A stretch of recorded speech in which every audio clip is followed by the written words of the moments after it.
Joanna, what's going on? How can I help? My husband and I have been married for 6 years. About 3.5 years ago, he confessed to me that he has been a cocaine addict and an alcoholic since he was 13 years old. And ever since then, we've been struggling with this, like trying to get him free, I guess, from addiction. So I was calling to see your opinion on when is it time to decide if he needs to go to rehab. Oof. There's a lot there. Can I ask you a couple of questions that I'm just curious about? Okay, for sure. I've been very close to folks who have struggled with cocaine. I've been very close to folks who have struggled with alcohol. I've been very close with folks and worked with countless numbers of folks, young people, through various forms of addiction. How do you be married to somebody for 6 years and not know they're a cocaine addict and an alcoholic? Okay, well, it was 2.5 years, but for sure, like, I guess it's because I have never been around it myself, ever. You were super around it a lot. You just didn't know. You didn't know that's exactly what that was. And I saw. I mean, looking back, I'm like, oh yeah, it was pretty much. I just, I would see him. Now it's like, oh, okay, you were kind of like detoxing and you were crazy, but I just didn't. I just let him, do whatever. Like, he would be angry and all this stuff, but I was like, oh, he's just an angry person. Who cares? And I just kind of turned a blind eye to it, really. And he never used in front of you once in that many years? No, definitely not, no. How old are you? I'm 32. 32. So, what's that, for 15 years? He's been a coke addict? Yes, yeah. Are you sure that's what that is? I was going to say, have you ever been around a coke addict who's been a coke addict for a decade, but you just said no, you haven't. It's hard to be functional at this point. Does he go to work every day? He works his brains out. Yeah. That's the deal. He's a very functioning cocaine alcoholic. Okay. Like, super, he started his own business, was successful with it, with a partner. I mean, so yeah, he was very successful. That's, I think, why I just kind of didn't think about it. So yeah, the dirty secret about cocaine is that it works real good. It works real good. You will outwork people. You will get a lot done. You will be a rock star in the way we've set up society, and then everything around you falls apart, right? It just melts underneath you. So what brought about him telling you that he had a problem? I think at the time he was just tired of it. He just didn't want it anymore. And I think also what happened was his childhood was absolutely horrible. Sure. We confronted his parents about it and actually cut them out of our lives because they were that bad. And then it was 6 months after that he told me. So I feel like it was because he was dealing with that, and he finally was like, if I dealt with that and I'm throwing off pretty much like the shackles of my childhood, I need to deal with this. Like, this is my crutch, and that is why I had the crutch in the first place. Yeah. So I'm going to take a different tack than you probably were thinking. Okay. I'm heartbroken for your husband because I know that's exhausting. And I know that I don't say that lightly. Cocaine works, man. It helps numb stuff out. It helps you get crap done. It helps you get up and get to where you need to be and get stuff done. It's a connection issue, right? And it covers up for a number of cracked and fractured and broken and hurting relationships. And yeah, it works until it doesn't. And when it doesn't, it takes down everyone around you, right? And so I'm just trying to put myself in his head that, man, once I confront my parents, once I go through that gauntlet, then this is just I'm going to be free of this. And then he tries month 1 and month 2 and month 3, and then all of a sudden it gets real scary because you can't stop, right? And so here's 3 things here's 3 things you got to rattle around in your head, okay? Tell me if I'm on the mark here. Number one, harsh reality is someone you love is hurting real bad. Is that right? Yes. Okay. And they're hurting real bad and they're a drug addict. Is that right? Yes. Okay. Number two, you were lied to for a long time by somebody you love. Is that hurt there also? Yes. Yeah. Okay. And then the third hurt we often don't think about. Is there a part of you that can't fathom? This is the same question I asked you right when you, at the beginning of this call. How in the world you missed this? Yes. Yeah, I will say that I was a single mother when we got married, and I think that what it was I had struggled so long as a single mom. I was a single mom for 5 years, and then I was like, it's not like I was looking for men, but when I found him, and I was like, oh my God, this is the one, blah, blah. Yeah. Then it was like my battle's over. And I was just like... And you'll put up with anything like just for that security, right? Yeah. Yeah, exactly. Okay. So I think that's what was going on. Is he at a place where he wants to go to rehab? Yes. Okay. And actually, it's a little funny that I was kind of at a moment of despair, and I sat down at the computer, and I went to your website, and I, typed in this message, my husband is a cocaine addict thing, and when is it time to decide to go to rehab? And I didn't send it. I was just in despair, and I was like, whatever, John Delony doesn't want to hear this. And my husband saw it, hours later, and he sent it for me. Oh, wow. He does want answers. Okay. He wants something. Okay. So, my head was going in a totally different direction.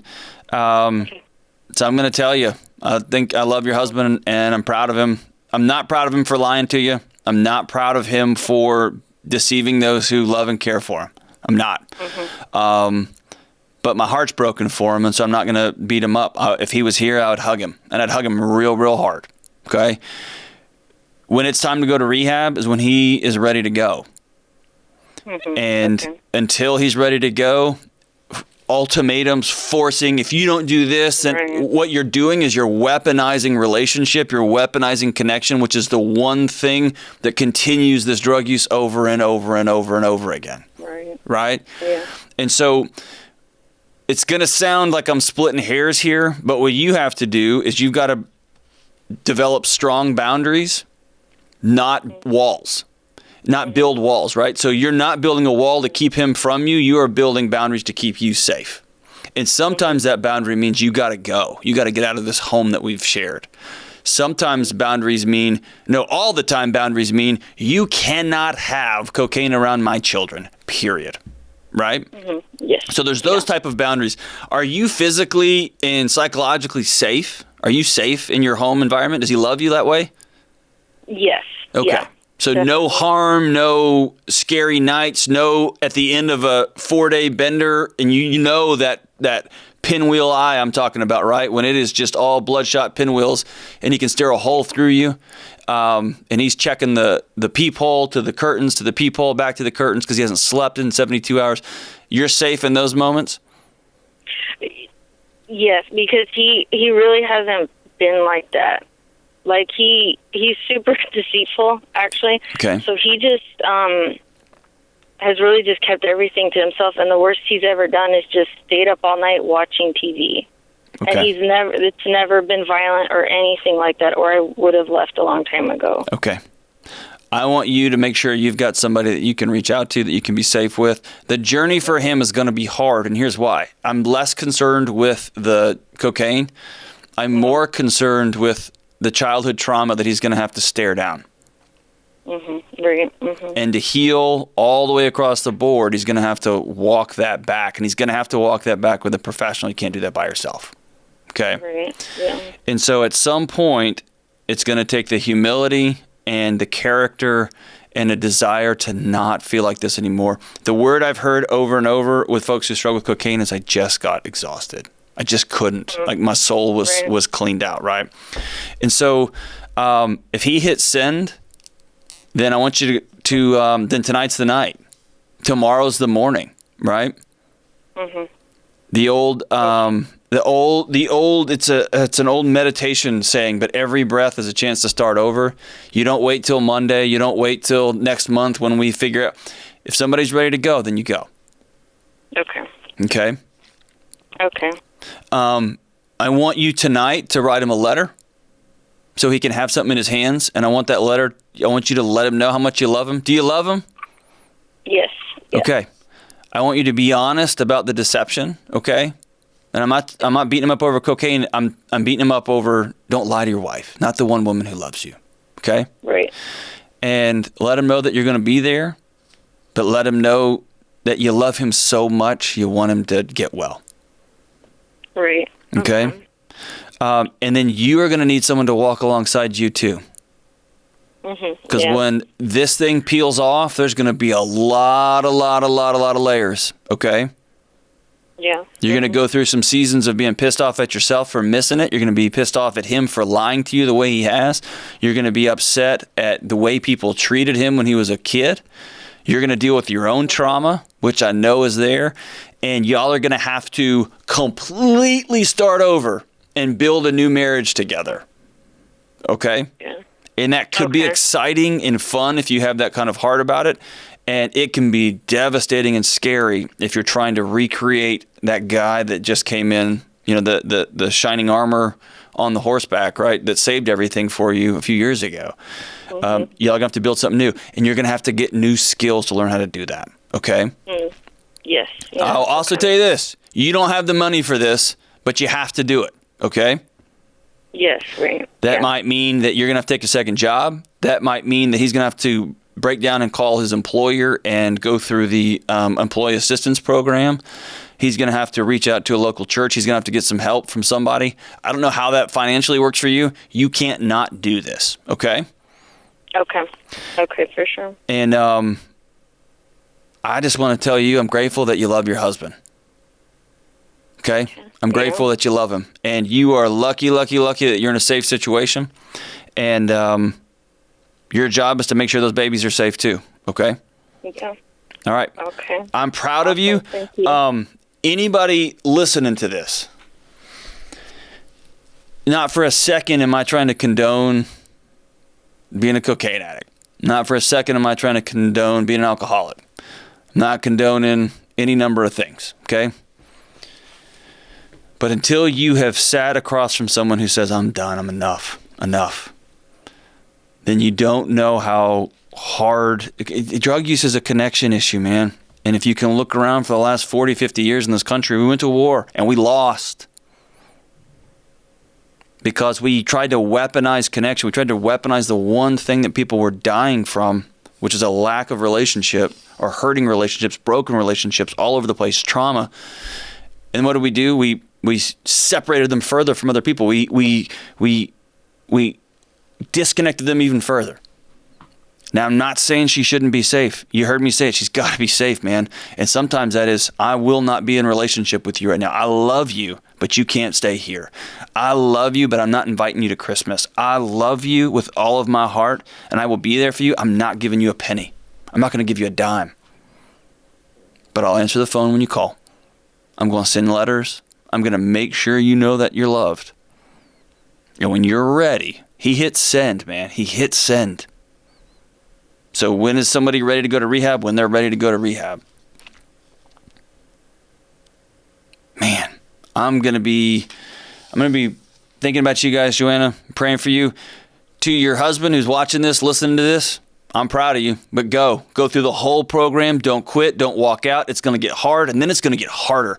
And then after the hard, then it's going to get ugly because you're going to have to stare down your childhood. You're going to have to stare down your trauma. You're going to have to let that little 5-year-old boy that's been protecting you for so long, you're going to have to let him go play. You're going to have to let him just go play. And I want you to hold that letter that Joanna's going to write you. I want you to read it over and over and over. Don't forget that you're loved, you're loved, you're loved. And you got a lot of hard work ahead of you, but you're going to be free of this thing. And then, man, the character of the guy who built a business, the character of the guy who loves his wife, and he's going to tell her the truth from this point forward. He's never going to lie again. Man, there's nothing that's going to stop you. And you're going to be able to help that guy that you work with. You're going to be able to help that woman that you work with. And you're going to be about healing your community instead of taking from it. So, whew, man, I'm with you guys, Joanna. Let me know how that goes. When you drop him off for his inpatient program, I want you to reach back out to us and let us know how that conversation goes. And we'll keep our listeners plugged into this one.